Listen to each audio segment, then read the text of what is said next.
Narcissists are oftentimes the best at giving double standards and completely being hypocrites in what they do on a day-to-day basis.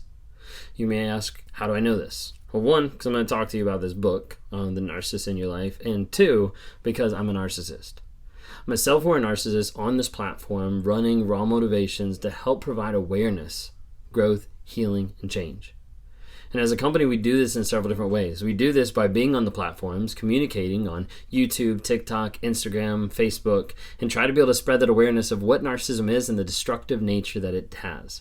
How it destroys families, how it hurts friendships, how it destroys relationships, every single aspect of that. And we do that by producing the content. We do that by talking to people one-on-one to engage with people to try to help them break free of the trauma bond, how to help them get free and get past the detox phase of getting away from that addictive person, and help them establish clear boundaries and clear goals as they get clarity in their lives and set up ways to not go back and also to not go forward into another toxic relationship.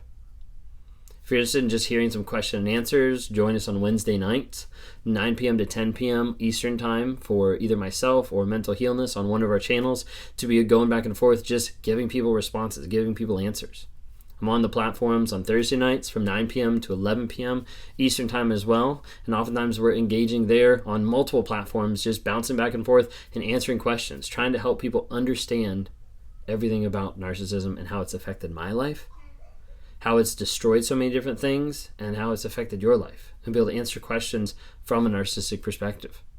Also, we do one other live event, and that's on Monday nights from 9:30 to 10:30 p.m. inside our app that we've created. And it's called the NARC app, N-A-R-C, Narcissistic Abuse Recovery Community. Inside that app, we have these lives that are inside there to provide a secure place for people to ask questions, and they're not worried about other people seeing it that might be out and about in the world, that could be with legal matters, that could be with a narcissistic ex, like an abusive spouse, like all those type of things. So we keep that secure, and we do that to help promote community. We've got a community of like-minded people, of survivors and thrivers, people that are in that community that are working on bettering themselves on a day-to-day basis, that are working on recording and logging their truth, and remembering, hey, this is what happened.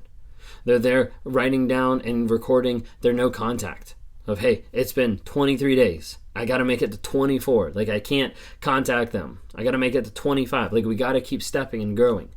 There's courses on there for you to learn and understand. There's monthly coaching. There's discounts on the coaching packages. There's all different types of stuff that we're putting in there because we want to have a resource for you to grow, change, and heal.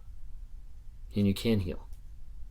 So often it's so hard to be able to heal when you've been with a narcissist because so many things are convoluted and confused in your brain. And that's often because of the narcissist's double standards and how they're very huge on their hypocrisy and how you see that in a day-to-day life.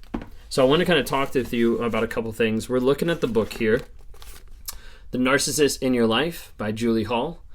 So recognizing the patterns and learning how to break free. Okay?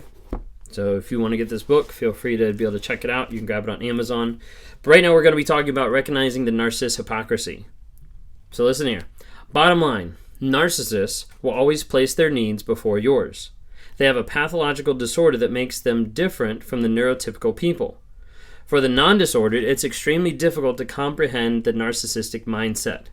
They're riddled with hypocrisy and contradiction that make no intuitive sense to those who are emotionally stable.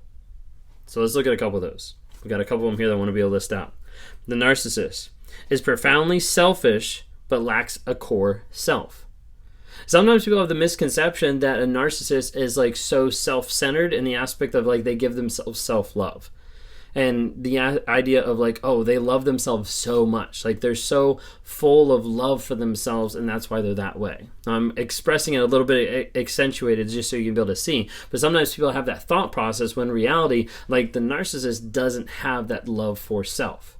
Even if you think about the story of Narcissus, like back in Greek mythology, the idea where he stared into the pond so long that he wasted away and died because he was so infatuated with his image. That's not a definition of self-love.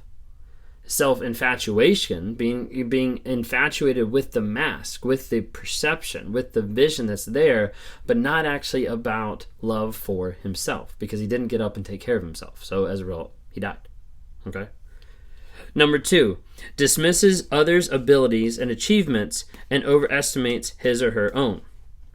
The narcissist will look and be like, wow, like you did an awful job at that, but look at me. I did this amazing thing. And it'll be like completely like not even on the same page. You're like, you just built a car, and they're like, yeah, well, I could have done better. Look, I just built a little like Matchbox car. Isn't that amazing? And they expect to be congratulated for stuff that really doesn't even match up. So it's something to be able to think of. Number 3, feels intense shame and readily shames and blames others. Sometimes people are like, wait, like they feel like this type of shame, like they feel bad in one sense. Okay, not necessarily like bad as far as like they go through life feeling all this guilt. Like that's not a part of it. But the guilt oftentimes triggers the idea of shame. So they box up the guilt, they put it away, and then they experience shame. When you think of narcissism as having a giant raging river underneath, and that river is raging is the idea of shame. It's always there. It's always going, and it's affecting everything that they do. But they don't want to acknowledge shame. They don't want to admit that it's there. They don't want to sit in the aspect of shame and realize what they've done, what's going on. So they internalize it, they feel it, and then they take it and they throw it out at you. Because they don't want to experience that longer than a second. And so they're going to shame. They're going to blame you. Number 4 is hypersensitive to slights and criticism while being hypercritical of others. They'll attack you over like the littlest things. And then when you try to address them about one small thing, game over. They like blow up. Being critical on both sides. How it looks is very hypocritical for the narcissist. Number 5, expects a free pass but is intolerant and unforgiving. I had someone ask me one time on a live event, they were like, back when you were having affairs and everything like that, what would have happened if your wife would have cheated on you? And I had said, I would have left. Like it was just immediately like that's the thought that would have happened at that moment in time. The black and white thinking of, hey, everything out there is black and white. So if you cheat on me, then I'm leaving you. But I can cheat on you and I'll feel okay about it because I'm lying to myself saying that I'm a good person. And the lies that I believe, I did a series on that, the lies that I believe that I started learning by going through the Wake Up Warrior Challenge, by working on myself, by being in therapy, the lies that I believe kept me in that loop of saying, this is what I can do, but I'm still a good person. I can go out and cheat, but I'm still committed to my wife. That's how the lies worked in my head. Number 6, expects adoration but treats others with indifference and contempt. A narcissist is entitled. They're entitled to what you're going to give them. And so they feel like, hey, I deserve this. I deserve you to adore me. I deserve you to serve me. But then you're like, can I just get a hug? Like, can I just get an I love you? Can I just get a kiss? Like, what's actually going on? And you see it on the other side that they don't give that back.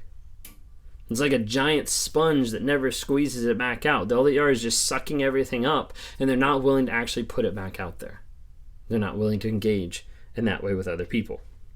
Number 7, demands loyalty and support, but readily betrays and abandons. This is why a lot of times you'll see, kind of exactly the example I was given earlier, this is why a lot of times you'll see cheating relationships that the narcissist expects the person to forgive them on every single count, but then they can do whatever they want. Number 8, demands control, but accepts little to no responsibility. With a narcissist, they want great power, but no responsibility.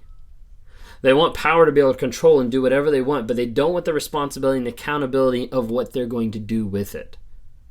Because what they're going to do with it is serve their own pleasures and do whatever they feel.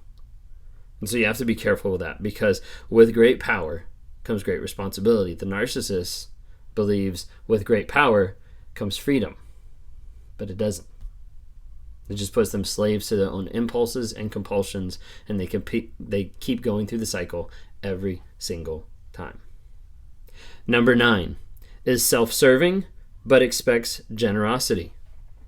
Self-serving of like everything goes back to me, but why aren't you sharing?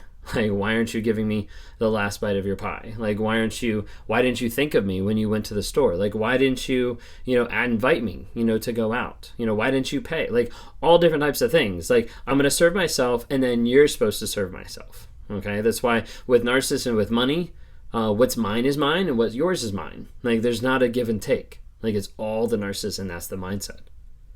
All right, the last one here. Number 10 is disrespectful but demands special treatment. The special treatment, the special adoration, the special praise, like all this type of stuff of like, hey, you need to be nicer to me. Like, we need to work on your issues of being nice. Like, you need to work on your communication. You need to get into therapy. And the narcissist puts everything back on you and expects the special treatment back on them. They'll be mean, they'll be nasty, and then they'll be like, why are you being mean and nasty back to me? So it's very hypocritical, disrespectful, but demands special treatment. Last thing it says here, narcissists' overcompensations for underlying emptiness and shame appear outrageous because they are outrageous. Their double standards are unjust and irrational, but make sense in their disordered mind. Narcissist condition is pitiable but dangerous. Cognitively, they are adults, but emotionally, they are toddlers. Would you trust a toddler to understand your feeling, care about your needs, make decisions for you, or be a parent?